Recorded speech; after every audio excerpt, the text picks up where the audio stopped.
Hello, everyone. Hey there, folks. This is Avery, This is Rita. and you're listening to I Don't Know Her, the podcast where we talk about women And some other folks.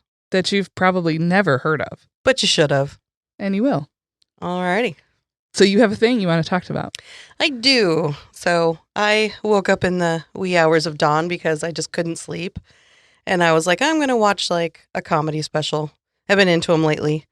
And do you know who Eliza Schlesinger is? Yes. Super funny. Like, I'm trying to, is she blonde? Yes.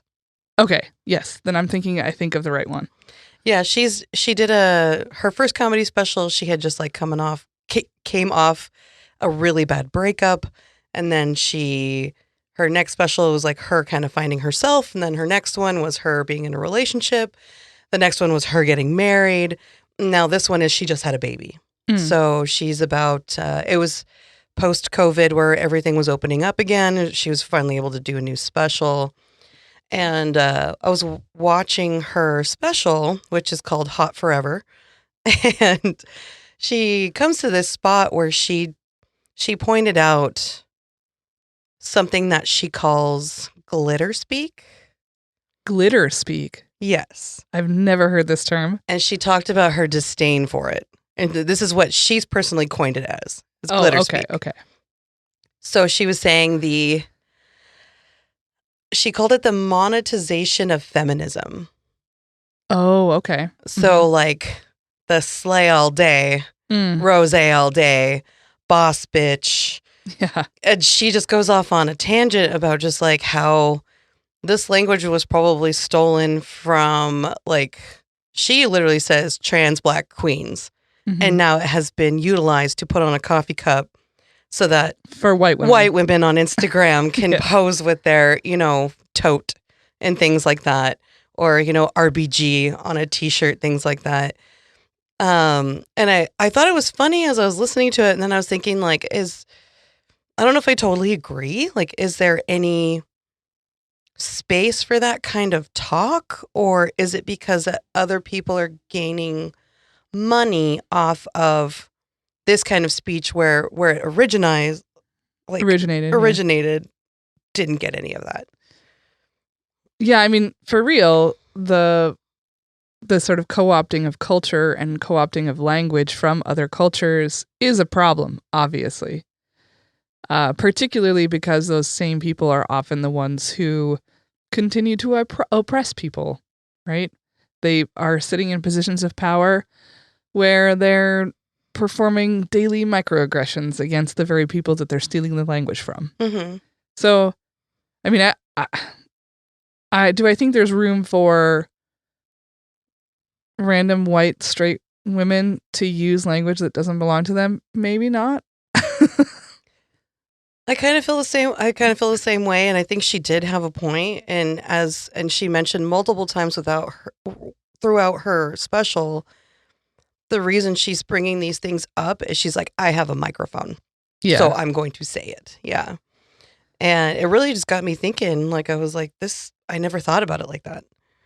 Yeah, it's also, now because of like people lampooning these, relatively middle class to upper class white women wearing these kinds of slogans on t-shirts and mugs and whatever, that has been lampooned so much in pop culture. Like Twitter will destroy people who have that as their like personality. I don't know what lampooned means. It means like making fun of. Oh, okay. Like really sticking it to you. Now it's just really cringy whenever I see it. Whenever I actually see somebody who's like earnestly wearing like a Yas Queen shirt. Yeah. I'm like, ooh, yikes. That trend died a few years ago. She gave an example of saying like how, women are like, be a boss bitch, be your own boss bitch. She goes, how would you feel if like you're at work and you're in the middle of a project and they're like, Charlie, you've done a wonderful job today. Way to show some leadership. Look at you, Susie, being a boss bitch, you little bitch. And I was like, it's kind of true. It's almost kind of it's like infantilizing. Yeah. Yeah, I mean, I don't care for that. And I was actually thinking about this great episode of my favorite podcast, Maintenance Phase, which I don't think you listen to, but No. you need to get on it. Okay. It's a show that is entirely about exposing what a pack of lies basically all our ideas about food and diet culture are. Oh, okay. It's fantastic.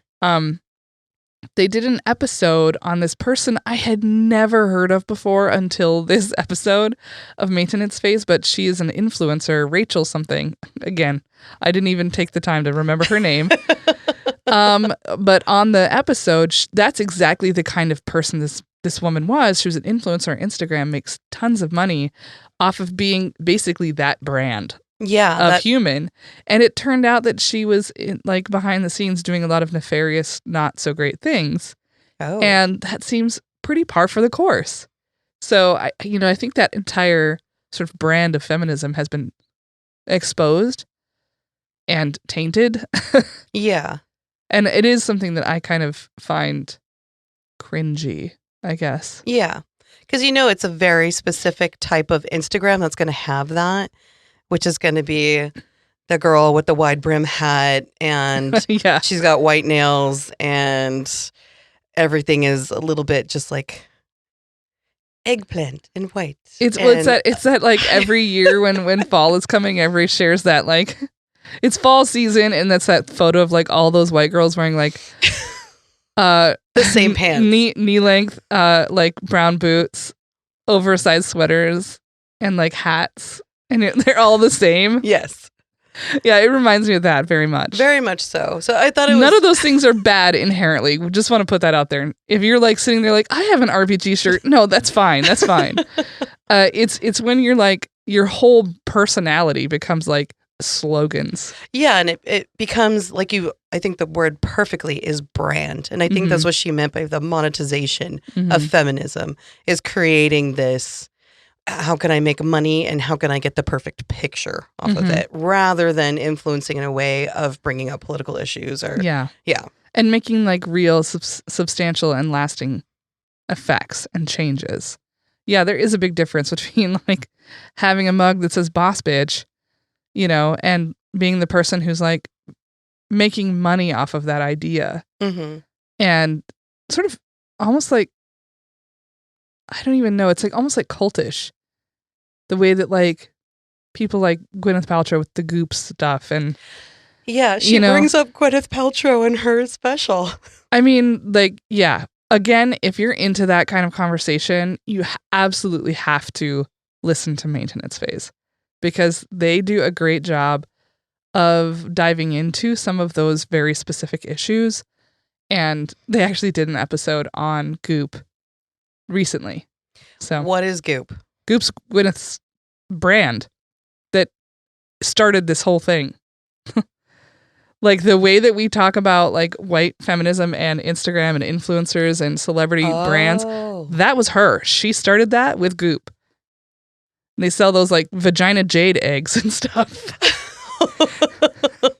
Moon juice. These are real products. I'm not making them up. She, Eliza does do like where she was saying, just leave the vagina alone. She was like, it is self-cleaning. You don't have to steam it, Gwyneth. Or put jade eggs inside. Or like women who are getting like infections or getting them lost inside of themselves. Oh my God, because yeah, it's a muscle, duh. And it's like sometimes one cervix is not like the other. Some are longer. Like, I am one of them. Right I will lose that egg. So people were like ending up in emergency rooms having to have these like $1,200 jade eggs removed from their insides. And also very porous. Like that, I could understand like infections because rocks are porous. Well, the jade is polished, so that's not probably porous. It's like having a glass dildo. Okay. So, but it's small and it's an egg and it's now inside you. Not ideal. Anyway, that's a weird topic we just went on. Yes, we did. Completely different from what I'm about to talk about. Okay. Have you heard of Pauline Sabin Morton? Hell no. You've heard of Prohibition? Yes. Okay, so we're going to talk about Pauline Sabin and how women change the way we drink. I am here for this. Yes, I thought you might. So Pauline Morton is my main character, but really the story is about women and prohibition in general. I'm just using her as my path through it. So she was born in Chicago in 1887 to Paul and Charlotte Goodrich Morton, and she was the youngest of 2 daughters. So Pauline's family was really wealthy, very well connected, very socially prominent, very active in both business and politics. I'm going to tell you a couple of the ways in which she was connected to the larger political scene. So her grandfather, who was named Julius Sterling Morton, he was a Democratic senator and later the governor of Nebraska, and served as the Secretary of Agriculture under President Grover Cleveland. That same grandfather was also the person who created Arbor Day. That is a fun fact. Yeah. It is actually celebrated to this day on this man's birthday. Her father, so that was her grandfather. He was all of those things. Her father, his name was Paul Morton. He was a railroad executive who later served as Secretary of the Navy to President Theodore Roosevelt. Okay. Wow. Well connected. Her uncle, Joy Morton, was the founder of Morton Salt. Are you fucking kidding me? Mm-hmm. Which is in all of our cupboards? Yes. I mean, I think everybody uses Morton Salt. Yeah. It's a staple. Yeah, so you might imagine she's pretty wealthy.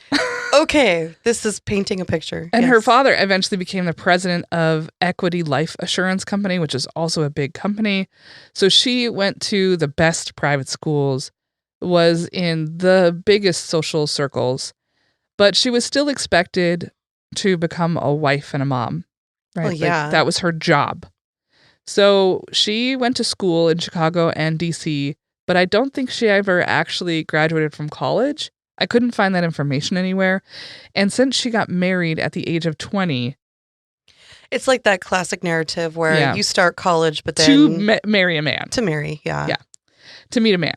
So she married her first husband, whose name was J. Hopkins Smith Jr. The 2 of them had 2 sons, but they divorced in 1914, so they were together for about 7 years. After that, she started her own interior decorating business, and I was like, get it. Yes, queen. Boss bitch. She remarried, though, fairly shortly after that. She married Charles Hamilton Sabin. He was the president of J.P. Morgan's Guarantee Trust Company. Oh my God, okay. So she's definitely still swimming in that I would want to be this person's best friend. I'd be like, I'll go to Ibiza with you. And he was actually pretty active in politics as a Democrat, and she was a very active person in politics as a Republican. Oh. And so they didn't really discuss their own positions at home, but they were very involved separately in those parties. And that would probably be really hard. I would have to think so. I mean, I think at this moment in time, the divisions between the parties were less stark. You know, they had definitely some separate ideas about things, but I think that it wasn't as toxic as it is now. Yeah, I would imagine not the same, right? So she was very active in the Republican Party and became the first member of the Suffolk County Republican Committee in 1919. And then later she helped found the Women's National Republican Club, which was the biggest women's political group in the country. Wow. And she was the president of that from 1921 to 1926. And eventually she also became the first woman representative on the Republican National Committee in 1923 and became a delegate to the Republican National Convention. So these are really big deals. Yeah. Particularly for a woman, right? One of the primary reasons Pauline was a Republican was because she believed in the philosophy of small government. That's the idea behind Republicans, right? Okay. Individuals, families, and local government could and should make decisions that suited their own needs and community, and that the larger federal government should stay out of people's personal lives. I always think that's ironic because Republicans are the ones constantly legislating uteruses and got twisted. Yeah, they're the ones who are always in people's everyday fucking business. Whatever. That's the idea. Hypocrites. I feel passionately about that. So despite this stance, she was initially in favor of prohibition because, prohibition's a pretty wide-reaching law. Yes. Right? It's literally putting its hand right in your home Mm-hmm. and saying, you can't do this one thing. But she was initially in favor of it because at the time it was a really popular stance for women to have. Mm-hmm. So I'm going to talk a little bit about Prohibition, how it came about, and what the role women played in that. So it's important to know that the movement existed long before the actual law was enacted. In fact, the earliest organized movements for temperance in the United States date back to the late 18th and early 19th centuries. Oh, wow. The original movement kind of petered out. The original push for temperance petered out because of the Civil War. People were like, we can't care about fucking alcohol right now. We got a war happening. Yeah. Brother pretty bad against one, brother. too. Yeah. So it wasn't until after the Civil War that the movement picks back up again. And there's a few specific factors for that. One was that in the 1830s and 40s, alcohol use became very widespread. And it was bad. Well, people were trying to kill the pain, I think. Yeah, and it was actually really widespread on the frontier, the Wild West. So that's another problem. At the time, it is estimated that in the 1830s and 40s, they were drinking about 3 times what we drink today. Holy shit. That's a lot. And there wasn't any regulation of alcohol at the time. So the spirits themselves were substantially stronger. Like 22%, I read, was the cider. Oh my God. Yeah, they were just straight up drinking, rubbing alcohol, man. It was gross. He wants some paint thinner as a chaser? Jesus.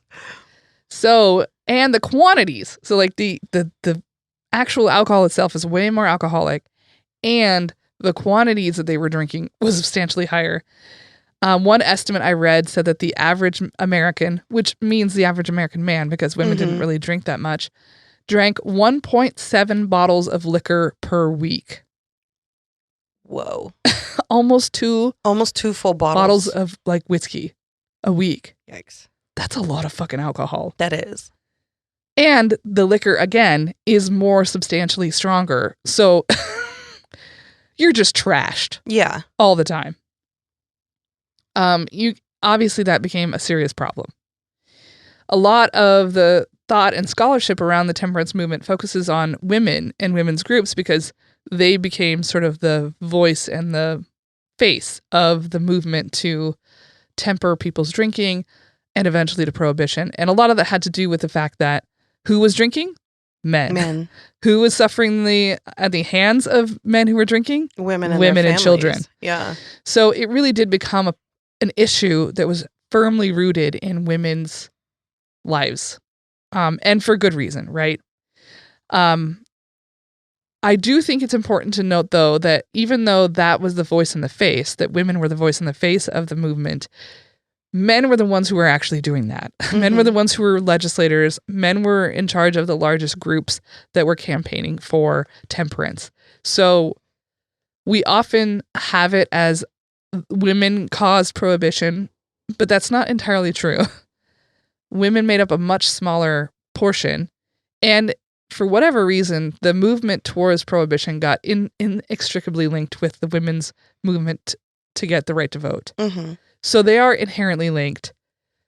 People felt like the only way prohibition would pass is if women got the right to vote. Okay. So men who wanted to pass prohibition got on board with passing women's right to vote. Oh, okay. Yes. So that's really it is the reason prohibition is the reason why women got the right to vote in 1920.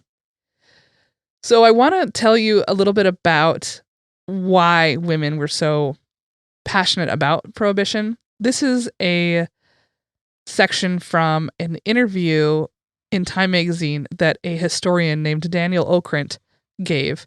He wrote a book called Last Call, The Rise and Fall of Prohibition.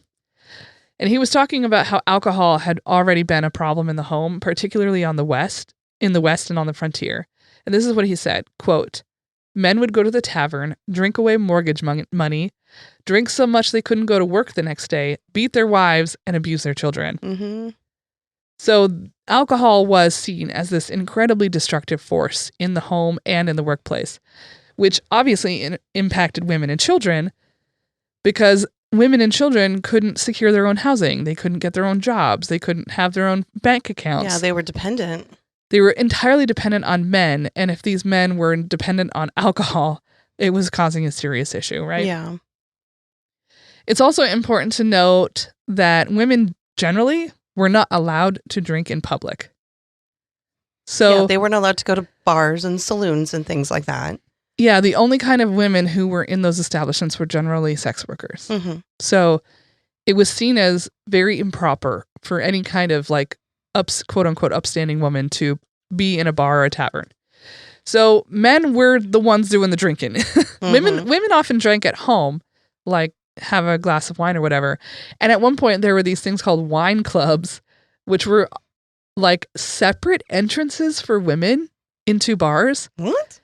So the men would walk in the front and go to the bar, and then they would have a back door that was the women's only entrance, and they would get like put into a room that had like a couch and a piano, and they were only allowed to drink wine. It's very weird. That's odd, but okay. I also had never in my life heard of the term a women's only entrance. That feels very weird. I don't love it. Well, like almost like you said, like that preservation of that, or the preservation of that appearance of, morality. So it goes to say that the people who were drinking were men. Yeah. And early famous feminists like Susan B. Anthony and Elizabeth Cady Stanton were also in favor of prohibition. That's another reason why it became so inextricably linked with the idea of women and the women's rights movement, is because these incredibly famous suffragists were also, they were like, get us the right to vote and also don't drink at the same time. The most prominent group, one of the most prominent groups working towards temperance, was called the Women's Christian Temperance Union, or WCTU. Whoa, you'd have to be sober to say that name. And those temperance groups, and specifically the WCTU, were seeking to ban the sale and consumption of alcohol, and were also twofold. So ban the sale and consumption of alcohol, but also in the process, we want to improve education, create orphanages, because there were a lot of kids that were getting turned out onto the streets because nobody could support their families. Mm-hmm. And they were also encouraging equal pay for equal work and raising the age of consent, sexual consent, from 10 to 16. Oh!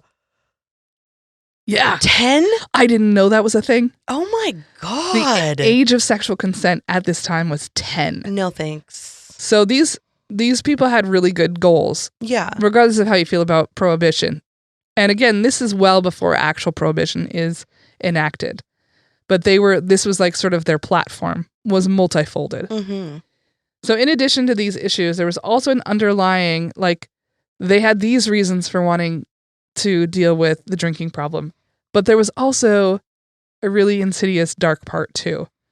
There was an underlying anti-immigrant and racist sentiment to alcohol use, which really helped bolster support eventually for prohibition in cities that were impacted by immigration.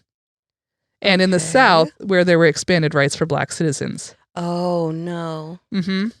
Taverns were often the place where people would gather that were new to the U.S., and they could find people who spoke the same language as them, and they had the same customs and traditions as them. And so bars and taverns became places where you might find a group of Irish people who were celebrating together, or Polish people or whatever. And that became another sort of wedge in the issue. Yeah. That the temperance movement really started to bank on people's xenophobia and racism, that like, we should ban drinking because only like these kinds of people do it. Yeah.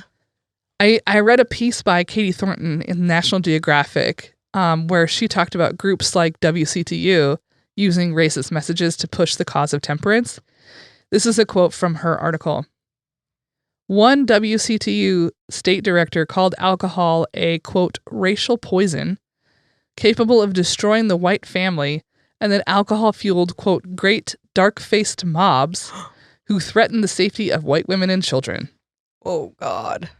That's fear-mongering. Mm-hmm. Yes. And it is, sort of tapping into this racist white sentiment, right? And Mhm. and really, really encouraging, just like we're having today. I was in the bar last night. We were at a brewery last night, and there was a sports game on. And in the commercial, one of them was an ad that was some of the most blatantly racist, gross fucking shit I've ever seen.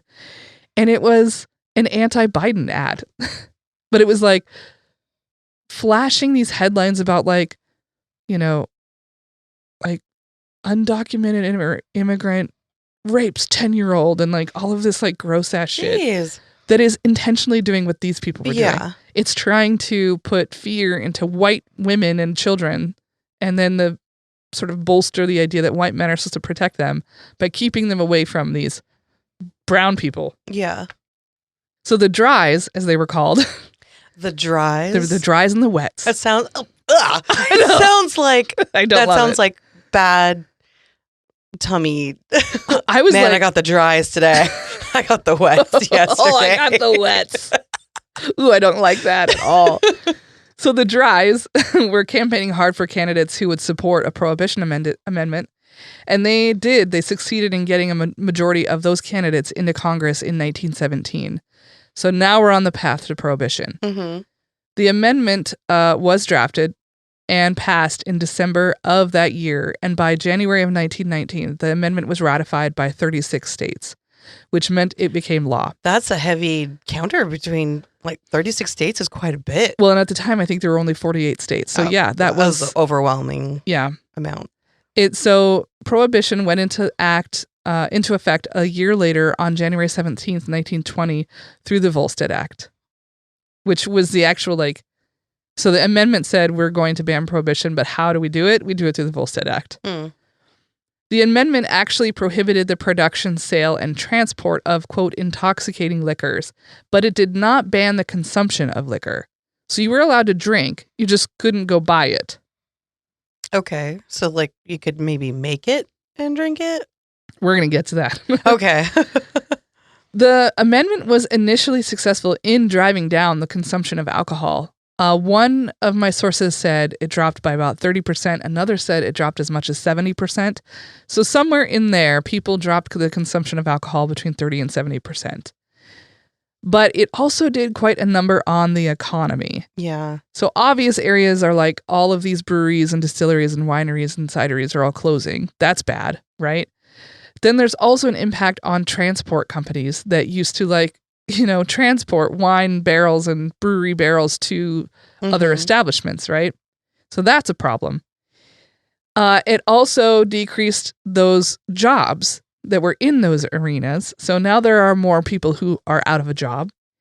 And it also meant the loss of the tax revenue because alcohol was taxed. Mm-hmm. And that was actually the largest tax revenue was alcohol.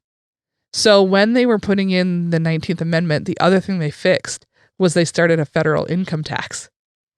Oh, okay. To try to make up for the loss that they would have for no longer selling alcohol. So it also, though, had this cascading effect where now not so obvious businesses started to have effects like theaters, restaurants. Well, yeah.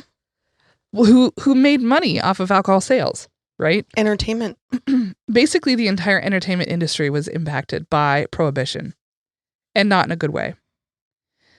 And at first, it was pretty effective. People were not buying it. Like the minute it went into act, all of the breweries shut down, all of the wineries shut down, so on and so forth. But then, within the first 2 years, the cracks started to show.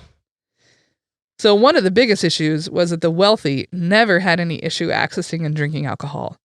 In fact, a lot of people, like prominent politicians, priests, doctors, they stockpiled alcohol in preparation of the act going into effect. And they would just have a whole cellar of fucking liquor in their house. Yeah. And so they would still continue to host parties and dinners and whatever and have drink all the time. And people, they would invite their friends over and stuff.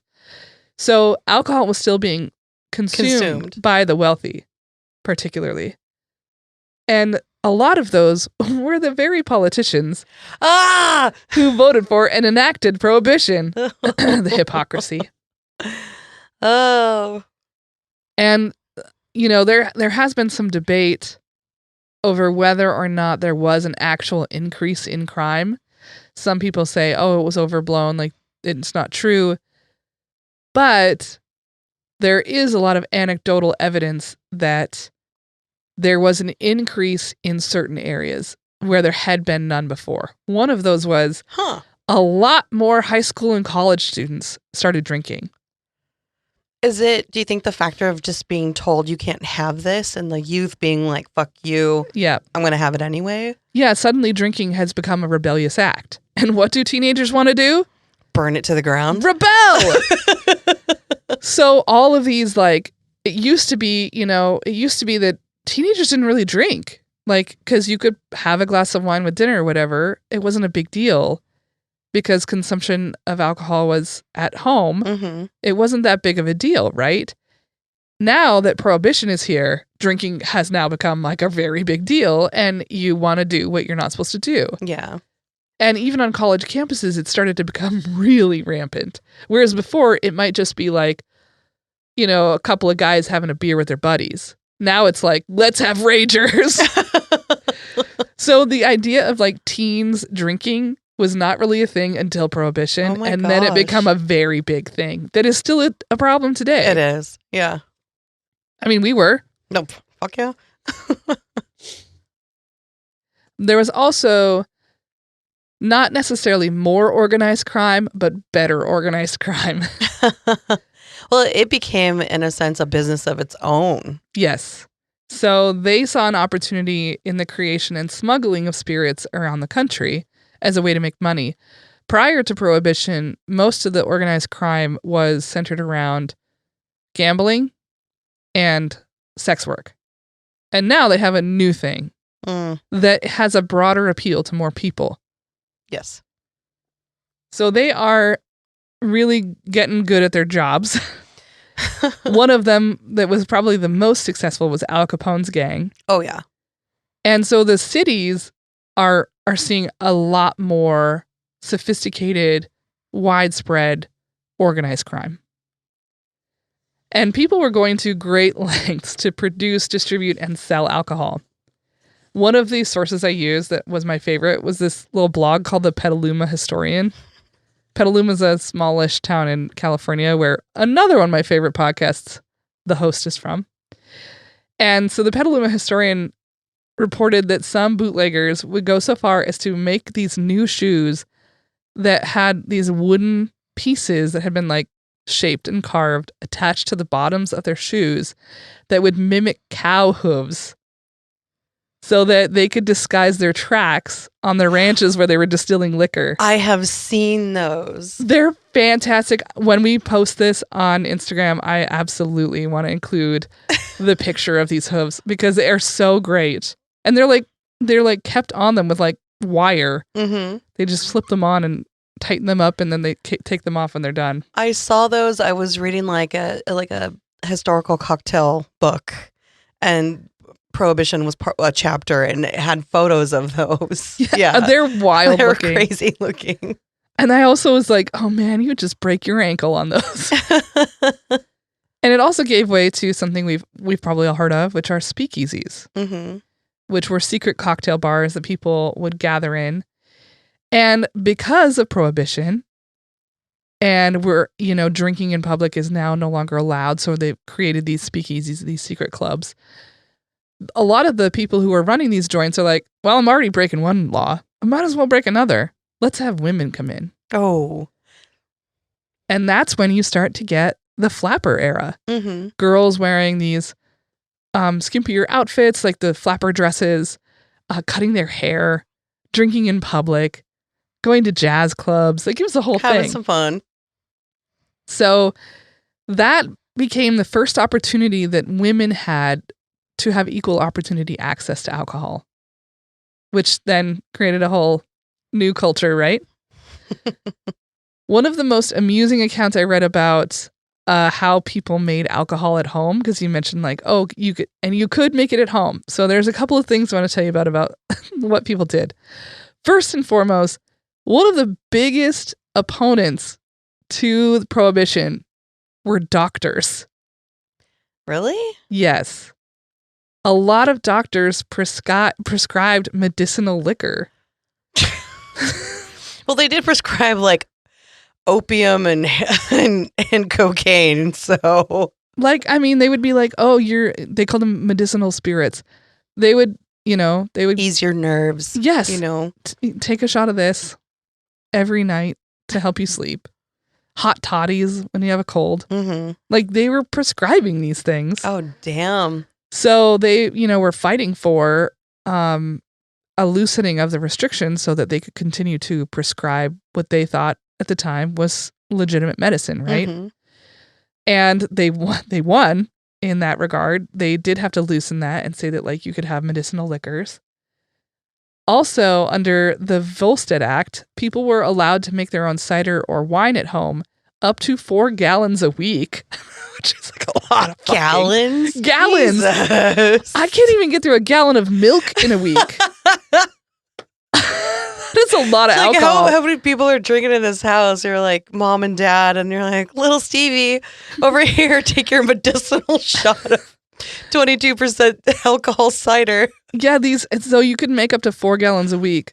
Probably my favorite one, though, and this is another one I want to share on the Instagram post, is that a lot of wineries would sell dried grape concentrate that they called grape bricks.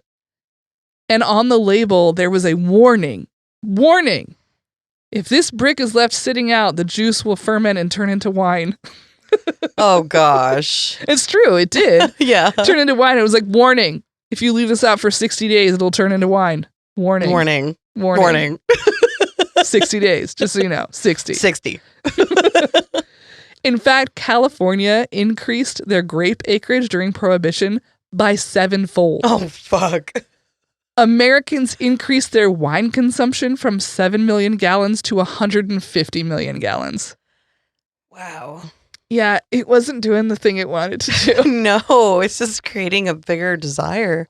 Prohibition also brought about my favorite invention, the cocktail.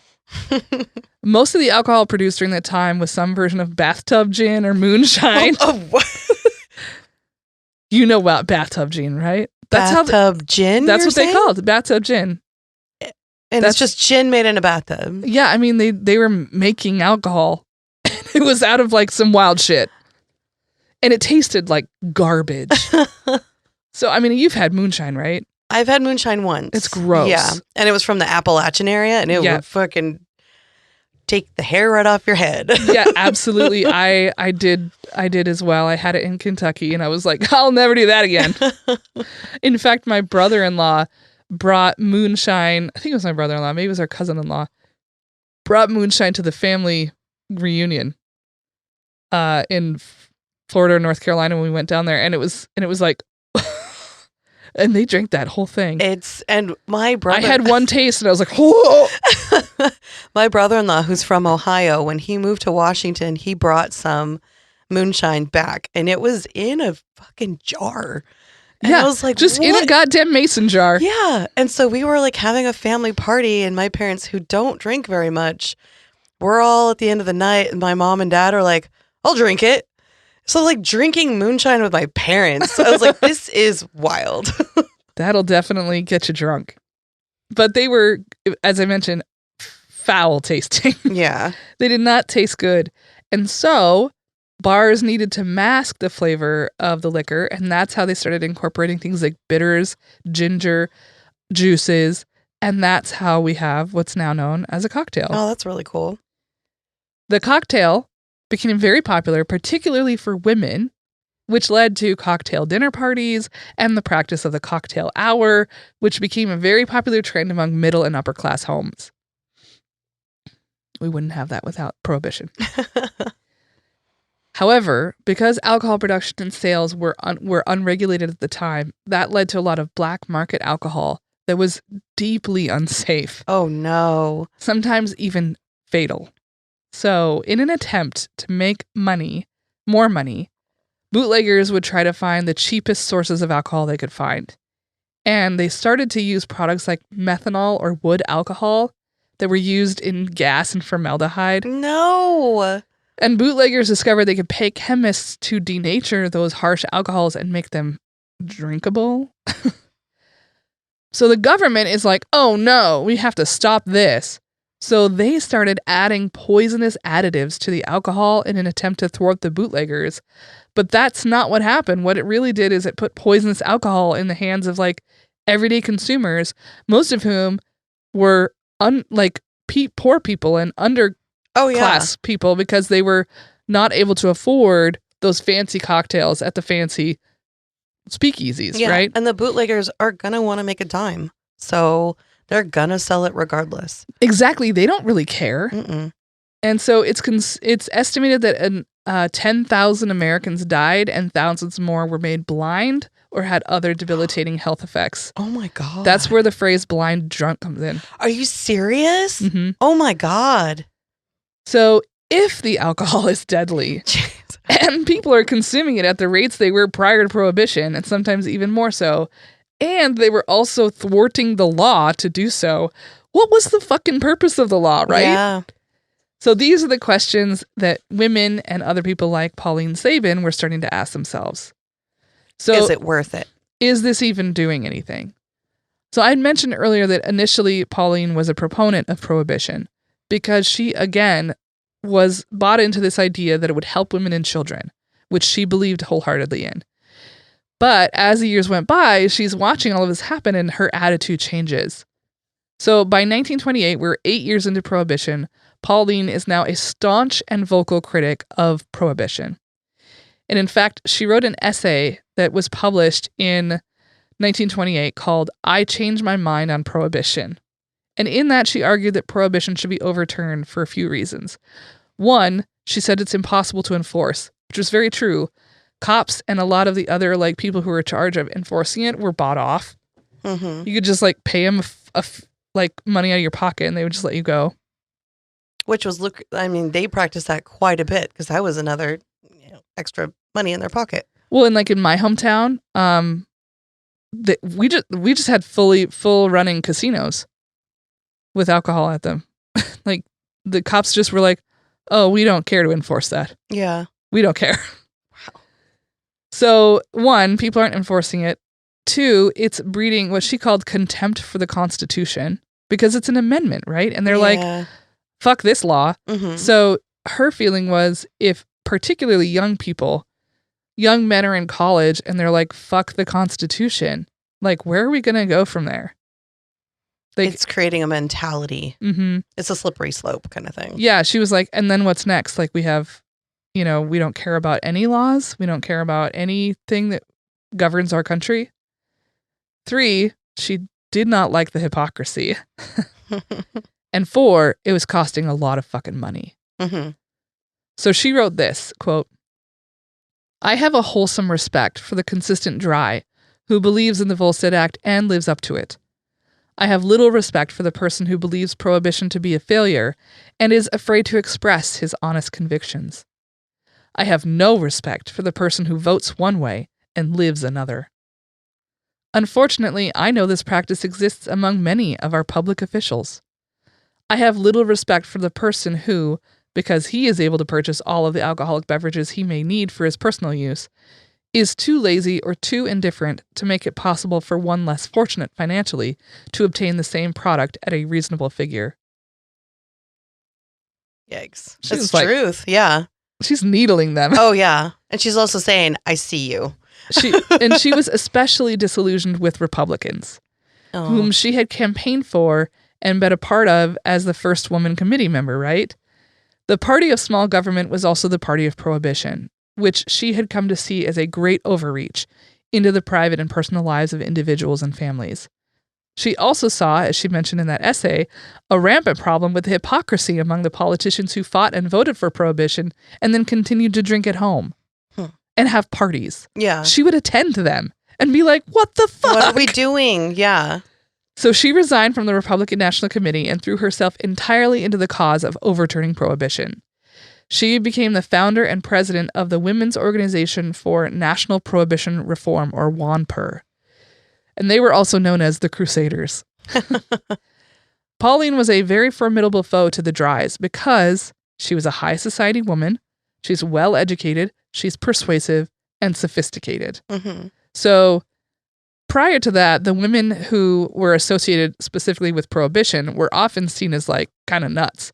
Probably the most famous person who was pro-Prohibition was a woman who was dead by the time Prohibition happened, but her name was Carrie Nation. Did you ever hear of her?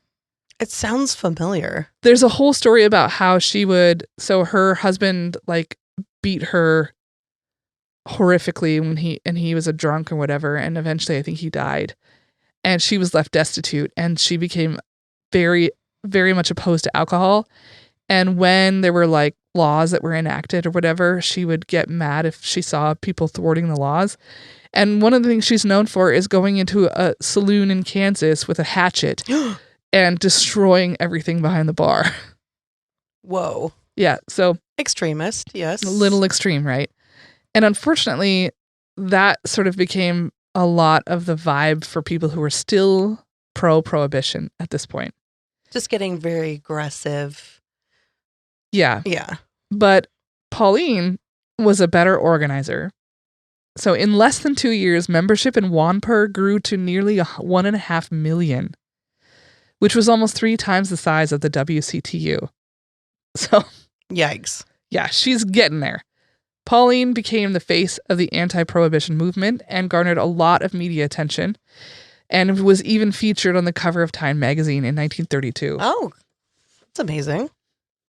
Because she was poised and very well respected, she and other wealthy women like her were able to inspire other women around the country, women who were middle class, women who were lower class, to become more involved in politics and speak on them in the home and in public, which was kind of a new thing. Mm-hmm.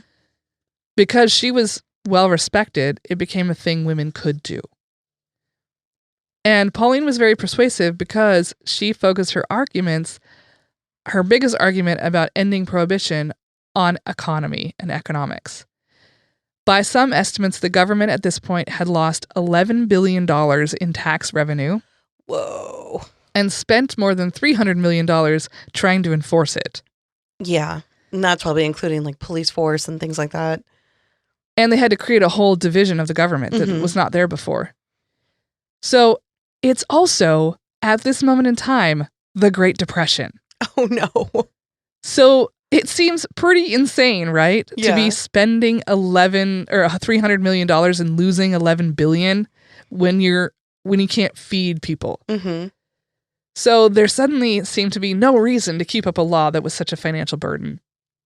Sabin toured the country campaigning against prohibition and was able to persuade some very prominent politicians to come onto her side. And she and her fellow wet activists were successful. On December 5th, 1933, after 13 years, prohibition was overturned. In fact, Utah, which has the most restrictive alcohol laws to date, right, was actually the 36th state to ratify the 21st Amendment, which repealed the 18th Amendment. Mm-hmm. I can't believe it was Utah that put the nail in that coffin. Despite the fact that prohibition was overturned, it actually brought about a lot of the laws we have today. Way more regulation. Correct. So prior to the 18th Amendment, there was virtually no regulations. And today, winemakers, distillers, brewers, and other alcohol creators have to abide by specific regulations regarding ingredients, safety, alcohol content, etc., and who they can sell it to, who's allowed to drink, how it's distributed. Mm-hmm. Another side effect of prohibition was the women's rights movement, and women became political activists who were respected and heard. And it changed the rules on who could drink and where. So now women are allowed in drinking establishments, and the perception of drinking changed entirely, right? Because people were drinking openly and in mixed company throughout Prohibition, it became a thing that was like acceptable to do. Mm-hmm. Whereas before it was kind of a morally, yeah, we still tie a lot of morals around drinking to this day, right? People who have substance use disorder are seen as failures, moral failures, right? Mhm. That's a problem we still have to fix. And absolutely, a lot of that morality shit came from this stuff, Yeah. particularly that women's Christian temperance union, yes. like that kind of vibe. But we're far more accepting than we were before this all happened. So, Pauline Sabin's organization, WANPR, dissolved immediately after the repeal because it's only had one goal and it achieved its goal. Yeah. But she was not done in politics. She joined the American Liberty League, which was made up of conservative Democrats because she had become a Democrat. And she opposed Roosevelt's New Deal, which, boo, I like the New Deal. While they weren't successful, she was seen as a mover and shaker in the political realm, and she campaigned for a couple of other prominent politicians and was more successful in those. And one of them was Fiorello LaGuardia, who became the mayor of New York City. Yeah. And is seen as one of America's greatest mayors of all time. Eventually, in 1940, Pauline left politics and became the director of the Volunteer Special Services for the American Red Cross. It's estimated that in her tenure as director, she helped more than 4 million families. Wow. She resigned from her position in 1943 and moved back to D.C. There, she returned to her interior decorating roots. Nice. Serving as a consultant for President Harry S. Truman's renovation of the White House. Oh my God. This is an extensive deed sheet. She is just like, she's really prominent. Like, just the idea that she's like, oh, I'm going to do some little interior decorating. You know, you never heard of this place. It's called the White House. She also founded the National Trust for Historic Preservation, which still exists today. I was like, I've heard of that. Yep. Yeah. They are a privately funded nonprofit that works to save historic sites across the country. We've had some of that here in Spokane. Correct.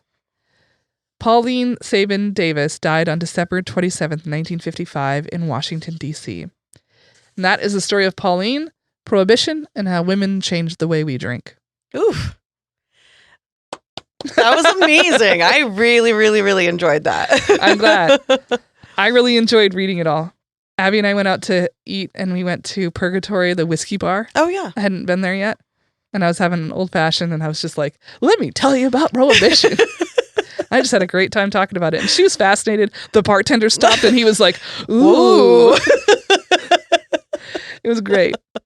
That is great. There's so much, because everybody knows what Prohibition is, but I didn't realize more of that backstory. So thank you for all that information. Well, and I didn't realize that Prohibition did not, in fact, outlaw the consumption of alcohol. I didn't know that either. That was new to me. I thought it was, right? You're prohibited from drinking, but it wasn't. It was the prohibition of creation and selling of alcohol. And now I know what bathtub gin is. Gross. The name of my new band. Bathtub gin. Sorry, I was like tongue-tied over it too. We're opening for the Wets. Do you know that last episode we kept saying season 4 and this is motherfucking season 5? Is it? Yeah. I knew that too. Oops. So everybody who was listening and going like, am I crazy or are they dumb? It's us. It's us. It's season 5. It is season 5. So I wanted to announce that we are going to be selling some merch. So look for the link on our Instagram and Facebook and elsewhere, and you'll be able to, it's kind of self-explanatory, I hope, but you'll fill out the form and you'll separately send us money through Square Cash. And that way we can keep track of who's paid and who hasn't, whatnot. And you have choices of pins, stickers, t-shirt, what have you, until we run out of inventory. And then we'll revisit that. So if you want it, go get it. I need to tell you who my sources were. I had a lot of really good stuff. There was a biography on SouthamptonTownNewYork.gov. That is random. Yeah, it really was. The suffragist sex-crazed kid's sister on the PetalumAHistorian.com, which I loved. I used quite a few articles from Time magazine. One of them was from 1932. It was called Prohibition, Ladies at Roslyn. The surprisingly complex link between prohibition and women's rights by Olivia B. Waxman. And also by Olivia B. Waxman was Why the Repeal of Prohibition Actually Made It Harder to Get a Drink. Of course, I used Pauline's actual words. I changed my mind on prohibition. Women Campaign for Prohibition, Then Many Changed Their Minds by Katie Thornton for National Geographic. Why Do We Blame Women for Prohibition by Mark Lawrence Schrad for Politico. And that is my source list. Awesome. Yeah. Good job, Avery. Thanks. And thank you to Lucas because he had to cut out a lot of me like clearing my throat, snuffling around. Thank you, Lucas, for all the work you do. And also thank you to Jennifer Finch of L7 for our opening music. Thank you to all of you who are listening right now, and specifically our Patreon subscribers. Love y'all. Next time you're going to be hearing us from a studio. Yeah. So stay tuned. Studio. Bye, folks. Bye.